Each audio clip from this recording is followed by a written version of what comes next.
If you found out you only had 1 year left to live, would you spend today the same way you just did yesterday? Or would you change everything? I can guess your answer. You said you would change everything, right? Sure you did. But the truth about many of us is this. We already live as if we've been promised another 50 years. We waste time like we own it. We postpone dreams like they'll still be there waiting. We keep telling ourselves, we will do it later. Later I'll fix my marriage. Later I'll start that business. Later I'll take the trip. Later I'll say, I'm sorry. But sometimes, later never comes. It just takes one phone call, one diagnosis, one accident. And suddenly, the life we were saving for one day is gone. We live like we have forever. And by the time we realize we don't, regret hits harder than anything else we've ever felt. Today, I want to talk about why we keep falling into this trap, why it's so hard to see until it's too late, and what we can do to break free before the clock runs out on us. Chapter 1. The Quiet Illusion. From the time we're kids, we're trained into routine. To wake up, go to school, do your homework, sleep, repeat. Then we grow up, and nothing changes except the scenery. As grown-ups, we still wake up, go to work, pay bills, sleep, repeat. We learn to live in cycles. And because the days all look the same, we stop noticing they're moving. When you're 20, 30 feels far away. When you're 30, 40 feels like a distant future. And then one day you wake up at 45, wondering how the last 2 decades disappeared. And here's the scary thing. Life doesn't tell you when you're in the good old days. It just passes you by. And because there's no announcement and no warning, we trick ourselves into thinking there's endless time left. It's like being in a slow-moving river. You don't feel yourself drifting until you look up and realize the shore has changed. I remember a man named Victor who used to live in my neighborhood. He had this dream of opening a small Italian cafe. He'd talk about it all the time. Show me pictures of decor ideas. Tell me about recipes from his grandmother. But he was waiting for the right moment. He said, when I'm more financially stable, I'll do it. That right moment never came. Victor had a sudden heart attack at 53. And the cafe? It existed only in his stories. That's what the illusion of forever does to us. It whispers, don't rush. You have time. And in the process, it steals the very years we thought we were saving. Chapter 2. The comfort of later. There's a reason we cling to later. It's not just laziness, it's safety. Starting something now means risking failure now. Having the hard conversation now means feeling uncomfortable now. Taking the leap now means stepping into the unknown now. So, we postpone. We tell ourselves we're waiting for the right timing, but deep down, we're avoiding the discomfort that comes with living fully. Think about it. How many times have you said, I'll start working out next Monday. I'll quit this job after the holidays. I'll save money when I get a raise. We attach our dreams to a moving date on the calendar that never actually arrives. I once met a woman, Angela, at a workshop. She told me she'd been meaning to write a book for 15 years. She even had the title, but every time she sat down to start, she thought, I need to do more research first. I need to take another course. I'm not ready yet. She thought she was being practical. But really, she was protecting herself from the possibility of finding out she wasn't good enough. By living in the comfort of later, Angela never had to face the possibility of failing. But she also never gave herself the chance to succeed. And here's the dark truth. Later feels like a cushion, but it's really a cage. You can decorate it with good intentions, but it will keep you trapped until time decides for you. Chapter 3. The blindfold we wear. We also live like we have forever because we are distracted constantly. Our days are filled with noise, the phone buzzing, the endless scroll, the next meeting, the laundry, the grocery run. We're so caught up in the small things that we never stop to ask if we're giving time to the important things. It's like running on a treadmill. You're moving, you're sweating, you're exhausted, but you're not going anywhere. There's actual research on this. Psychologists call it present bias. We focus so much on immediate tasks and gratification that we neglect our long-term well-being. That's why we binge-watch shows instead of starting the side hustle or stay in jobs we hate because job hunting feels too big today. I knew a couple, Mark and Elise, who were always too busy for date nights. They said, once the kids are older, we'll have more time for each other. But by the time the kids moved out, they realized they'd grown into strangers. They had built a whole life together, but forgot to actually live it together. That's the danger of distraction. It doesn't just waste your minutes. It rearranges your priorities without you even noticing. We keep thinking the big moments will announce themselves, that one day we'll get a clear sign saying, this is your chance. But life doesn't work like that. Opportunities are quiet. They slip by while we're looking at our phones. And when we finally lift our heads, we realize the season we were too busy for is gone. Chapter 4. Waiting for the right time. We love the idea of the perfect moment. It's comforting to believe that one day the clouds will part, the stars will align, and everything will be ready. No fear, no risk, just a big neon sign saying, now. But the right time is like a rainbow. It looks beautiful from a distance, but when you get there, it's just gone. I once had a conversation with a man named Daniel. He'd been in love with his best friend for years. She didn't know. Every time I asked him why he hadn't told her, he'd say, I'm just waiting for the right time. Maybe when she's single again. Maybe after she finishes grad school. Maybe when I have a better job. You can guess how this ends. One day, she called him to say she was engaged. He told me later, I thought I had more time. Here's the truth most of us don't want to hear. The right time is almost never obvious, and by the time it feels perfect, the opportunity has usually passed. Think about it. Was there a perfect time to be born? No. Was there a perfect time to take your first step? No. Was there a perfect time to say your first words? No. Life moves forward through imperfect timing. The right time is almost always messy, inconvenient, and full of reasons to wait. If you keep waiting for that flawless moment, you're not just avoiding discomfort, you're gambling with something you can never get back: time. And here's the part that really hurts: the regret of acting too late is far heavier than the embarrassment of acting too soon. Chapter 5. The illusion of plenty of time. When we're young, life feels like an endless highway. There's no rush. We can cruise. There's always another stretch ahead. But here's the trick. The road isn't as long as it looks, and it's full of exits you don't see coming. I remember talking to a woman named Claire at a coffee shop. She told me she always thought she'd travel once the kids were grown. Her dream was to see Italy, to walk the streets of Florence, eat fresh pasta in Rome, watch the sunset in Venice. She had the postcards. She had the guidebooks. She had the dream. When her kids finally moved out, she booked her first trip. 2 weeks before departure, she had a stroke. She survived, but she never regained the strength to make that trip. Claire said something that stayed with me. I thought I had decades. I had years. Then suddenly, I had none. That's the illusion of plenty of time. We think we can save our joy for later, but later isn't guaranteed. We're like kids with candy, eating the boring ones first and saving the best for last, forgetting that sometimes the bag gets taken away before we get to enjoy it. And it's not just about bucket lists or vacations. It's about people. How many times have you told yourself, I'll call them next week. I'll visit next month. We'll catch up soon. And then they're gone.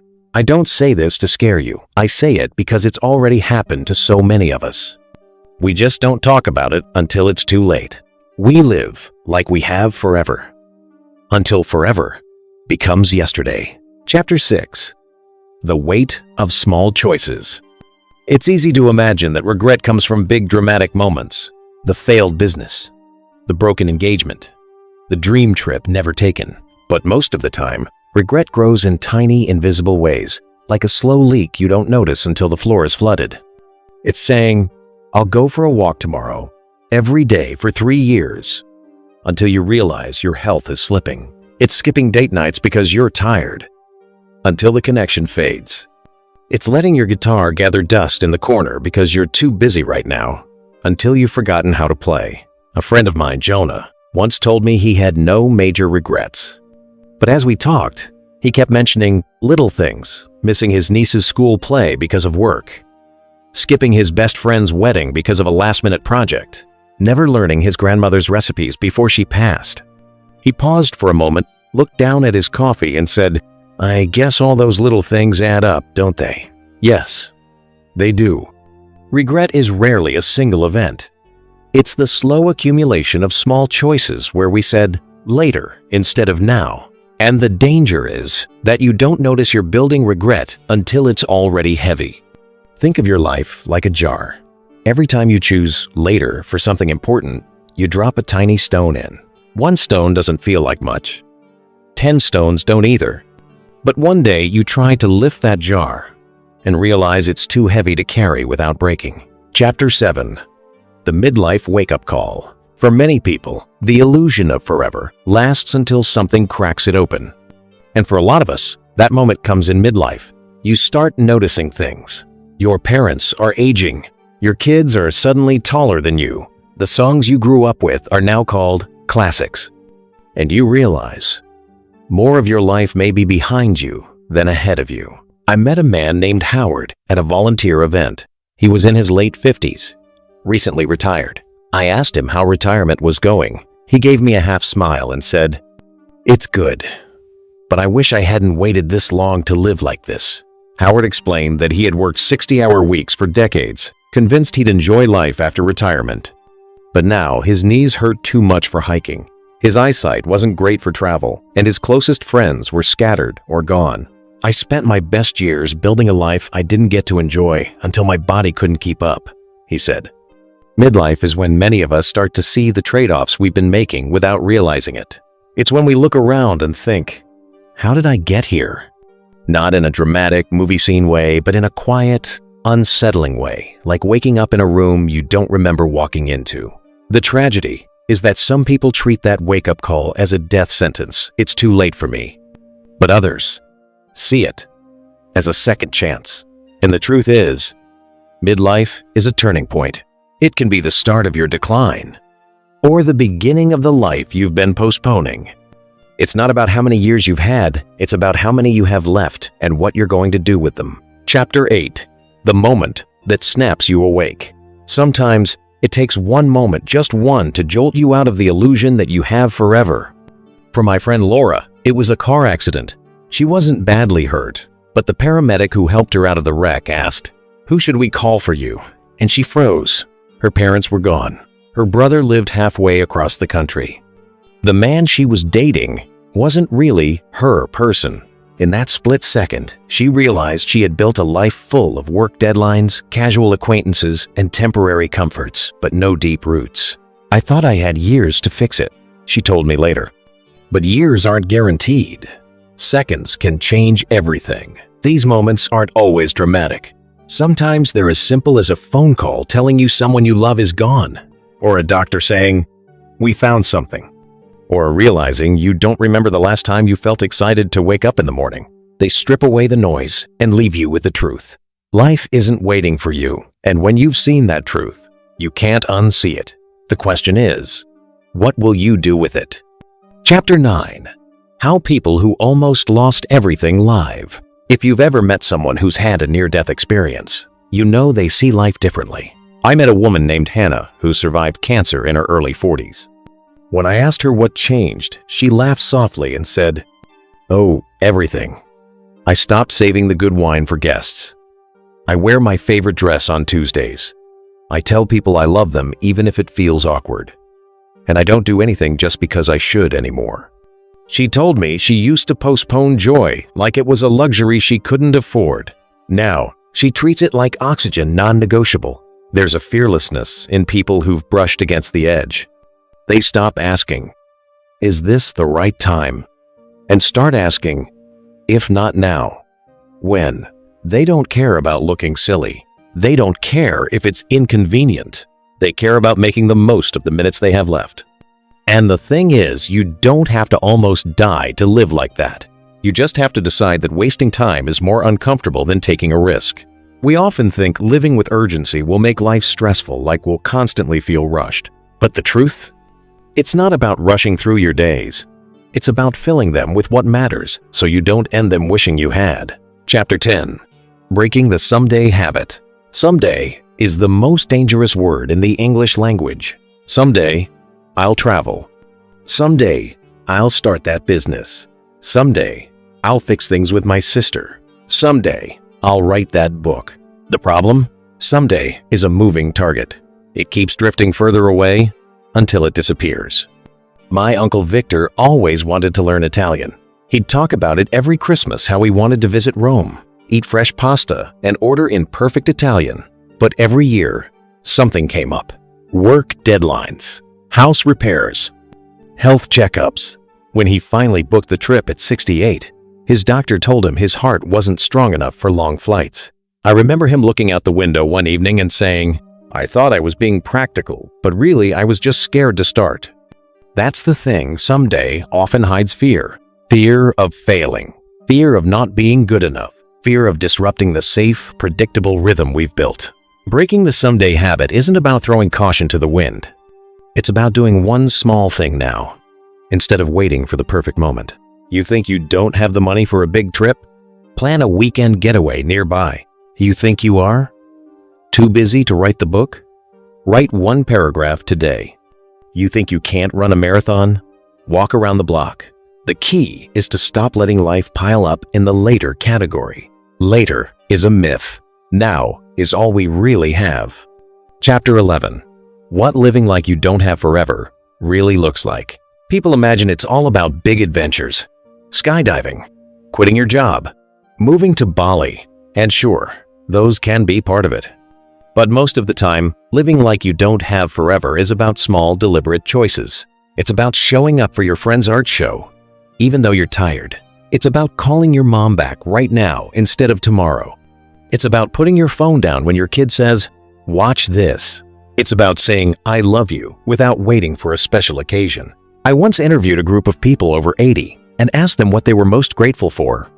None of them mentioned career awards or expensive cars.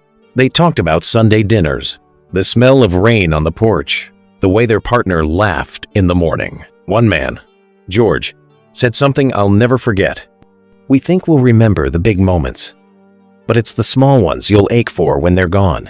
Living like you don't have forever means noticing those small moments now. It means letting yourself enjoy them while you're in them, not just in memory.